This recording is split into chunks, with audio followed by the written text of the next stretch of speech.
श्रीमती शाह को बहुत ही गिलानी हुई कि वह पतले दुबले साधु का वेश बनाए महाराज जी को पहचान नहीं सकी। फलस्वरूप उनका स्वागत भी नहीं कर पाईं।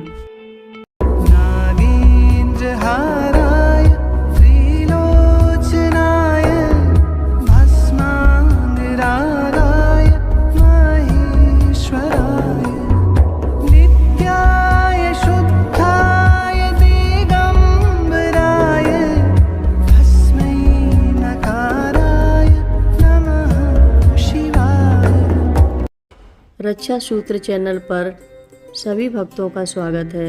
हम सभी भक्तों को महाराज जी की अद्भुत पावन कथाएं सुनाने जा रहे हैं।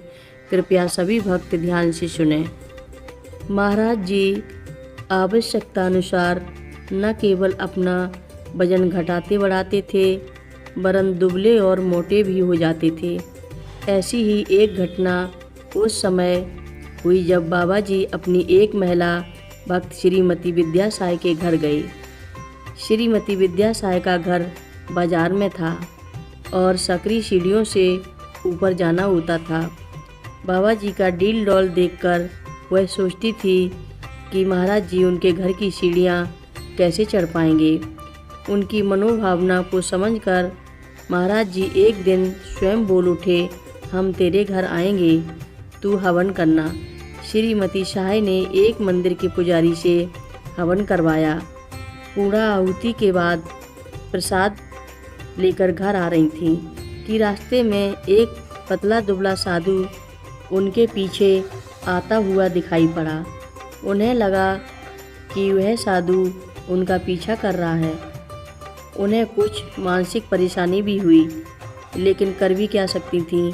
जल्दी जल्दी चलते हुए वह अपने घर पर पहुंच गई। पीछे के रास्ते से ऊपरी मंजिल पर चली गई। यह रास्ता एक पंजाबी परिवार के घर से होकर जाता था। श्रीमती शाह तो चली गई, लेकिन जब यह साधु जाने लगा तो पंजाबी परिवार ने डांट कर भगा दिया। इस घटना के कई महीनों बाद एक दिन श्रीमती शाह महाराज जी के पास बैठी थी। उनके मन में विचार आया कि बाबा ने एक बार उनके घर आने की बात कही थी और उनके कहे अनुसार उन्होंने हवन भी कराया था, पर बाबा जी नहीं आए। श्रीमती शाह के मन में उठे विचार पर बाबा जी जान गए और बोल उठे, हम तो आए थे, पर तेरे यहाँ पंजाबिन ने हमें भगा दिया।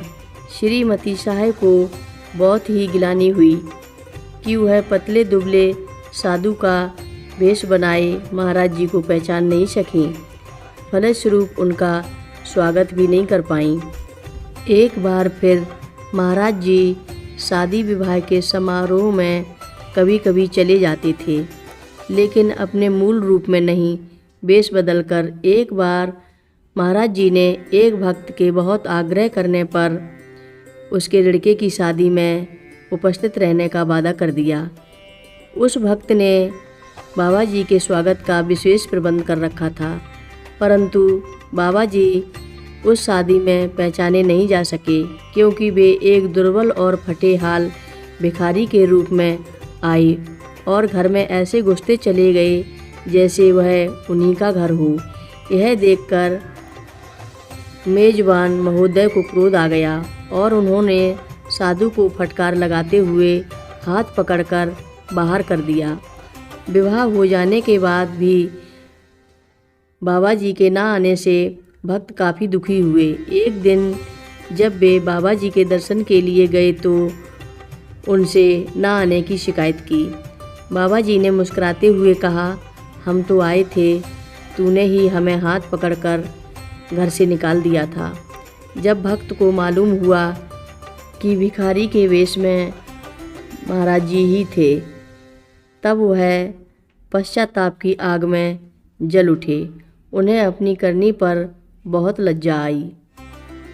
हर रोज़ महाराज जी की कथाएं सुनने के लिए रक्षा सूत्र चैनल को अवश्य सब्सक्राइब करें, शेयर करें और लाइक करें। घंटी बजाना ना भूलें। कमेंट बॉक्स में लिख भेजें, जय नीम करोरी बाबा जी महाराज। बोलो नीम करोरी बाबा जी महाराज की जय बोलो।